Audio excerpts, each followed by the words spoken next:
US President Donald Trump's special envoy, Steve Witkoff, now finds himself at the center of a major storm, even as Washington steps up its push for a peace deal to end the war in Ukraine. According to reports, Witkoff held a phone call on October 14th with a senior aide to the Russian president to discuss ideas for resolving the Ukraine conflict, a conversation that is now drawing intense scrutiny.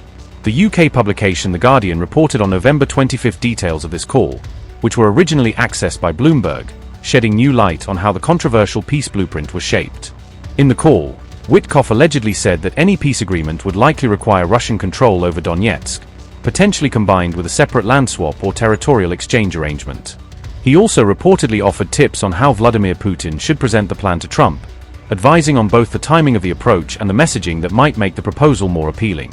Witkoff is said to have urged Kremlin aide Yuri Ushakov to congratulate Trump and to frame future talks in a more optimistic tone, suggesting this would help create a friendlier atmosphere for negotiations.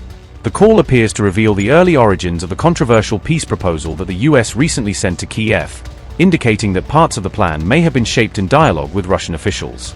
Witkoff, who recently helped broker a truce in Gaza, reportedly proposed using a similar framework for Ukraine, including staged steps and security guarantees to try to halt the fighting. Witkoff reportedly said to Ushakov, quote, "Now, me to you, I know what it's going to take to get a peace deal done, Donetsk and maybe a land swap somewhere. But I'm saying instead of talking like that, let's talk more. Hopefully, because I think we're going to get to a deal here. We put a 20-point Trump plan together that was 20 points for Gaza. Peace, and I'm thinking maybe we do the same thing with you." He even suggested that a direct Trump or Putin phone call should take place before President Volodymyr Zelensky's scheduled visit to the White House later that week, according to the report.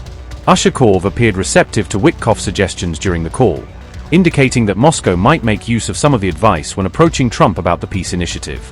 After publication of the report, however, Ushakov publicly denied that the leaked account of the call was factually accurate, dismissing the details as misleading.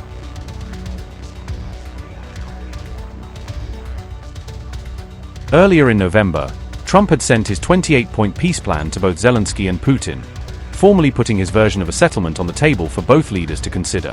While the full text has not been officially released, the plan reportedly tells Kiev to cede some territory to Moscow, effectively accepting Russian control over parts of eastern Ukraine. Trump's blueprint is also understood to include a cap on the size of Ukraine's armed forces and a ban on Ukraine joining NATO, imposing long-term limits on Kiev's military and strategic options. Russian President Vladimir Putin later said that the US plan could serve as a basis for a final peaceful settlement, signaling that Moscow sees advantages in several of its key provisions. However, skeptical Ukrainian and European Union officials met with US counterparts on November 23 to push for changes to the document, aiming to remove or soften many of the most pro-Russia elements. Amid all this controversy, Trump is now sending Steve Witkoff to Moscow for an in-person meeting, tasking his special envoy with trying to iron out remaining differences over the proposed peace deal.